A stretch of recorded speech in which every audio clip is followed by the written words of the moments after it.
कांग्रेस के लीडरों और कारकुनों ने जनरल सेक्रेटरी प्रियंका गांधी की क़यादत में जुमा को पार्टी हेडक्वार्टर पर महंगाई और गुड्स एंड सर्विस टैक्स में इजाफे को लेकर मरकजी हुकूमत के खिलाफ शदीद एहतजाज किया, जिन्हें बाद में पुलिस ने हिरासत में ले लिया। महंगाई और बेरोजगारी के खिलाफ कांग्रेस मुल्कगीर एहतजाज कर रही है।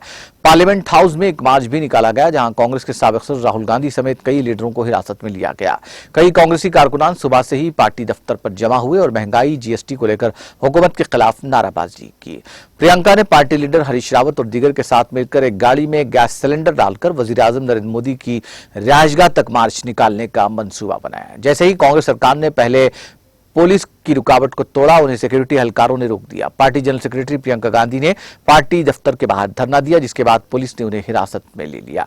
कांग्रेस के साबिक सदर राहुल गांधी ने कहा कि गांधी खानदान मुल्क के इत्तेहाद, समाजी हमांगी और आम शहरियों के मफादात की बात करते हुए नजरिए की जंग लड़ता है, इसलिए यह खानदान मुखालिफिन के निशाने पर रहता है। जुमा को पार्टी हेडक्वार्टर में मुनक्किदा एक खुसूसी प्रेस कॉन्फ्रेंस में राहुल गांधी ने कहा कि उनके खानदान ने मुल्क के लिए कुर्बानियां दी हैं और वह हमेशा मुल्क की खुशहाली और इत्तेहाद के लिए लड़ते रहे, इसलिए खानदान पर हमला किया जाता है।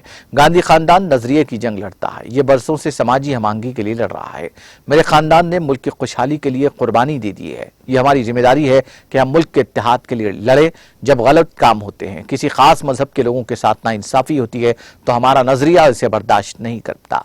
गांधी ने कहा कि गांधी खानदान एक नजरिए के लिए लड़ता है, हमारा नजरिया उस नजरिए के खिलाफ है जो मुल्क को तकसीम करता है, इसलिए हम उसके खिलाफ लड़ते हैं और ये खानदान इस नजरिए के लिए लड़ रहा है और लड़ता रहेगा।